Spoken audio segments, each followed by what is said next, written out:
Welcome everybody to my next how-to video, and that's going to be how to mountain pass in under 4 minutes. Now you might be wondering, what even is mountain pass? I'm sure there is a few of you out there. Now it is a standard Nomad start map, preloaded in Age of Empires 2.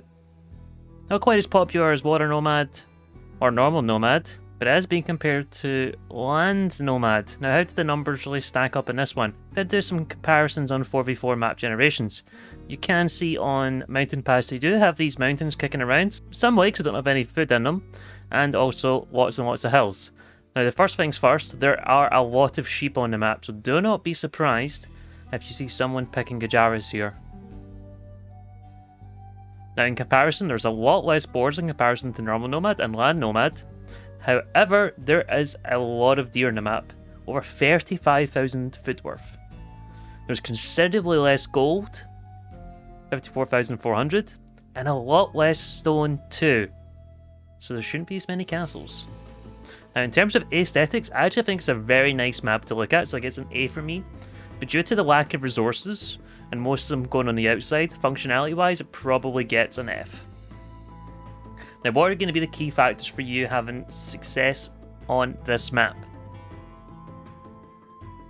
First things first, for your civilizations you got to consider there's not a very gold heavy map.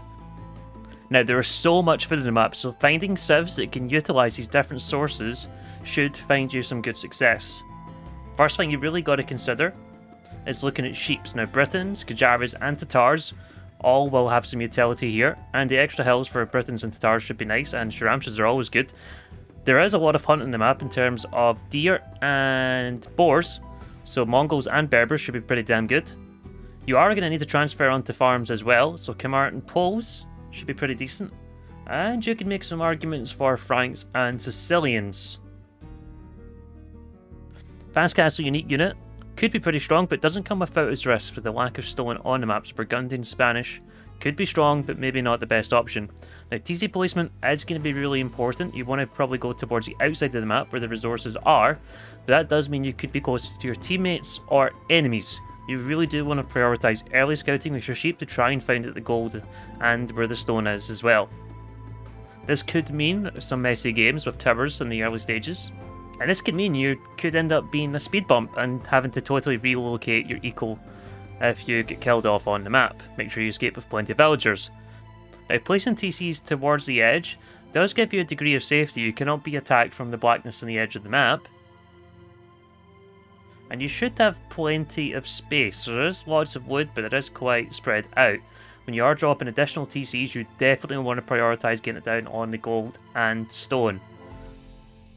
Now decision making as the game goes on is going to be like any other map mode.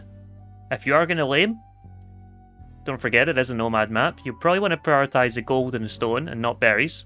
Castles are of course going to be important too for map control if you can manage to source a stone. And army comp is going to be important, but you should be seeing a lot of Hussar line, elite skirmishers and halbs as well.